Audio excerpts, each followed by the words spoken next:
Question 10. Compute or calculate 3 factorial to the power of 6 and 3 factorial to the power of 3. Really innocent looking question. It is a third of the way through the paper. It does require your head to stretch a little bit. So let's have a look at it.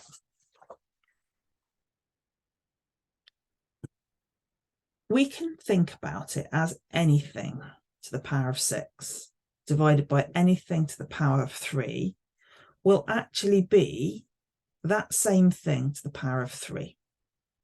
If you know your index laws, your exponential laws, then if you're dividing something with the same base, we take this exponent, this power, this indices, and we subtract it from this to get this.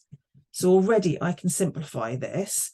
If the something is the 3 factorial, then I can just write the whole of this as 3 factorial to the power of 3.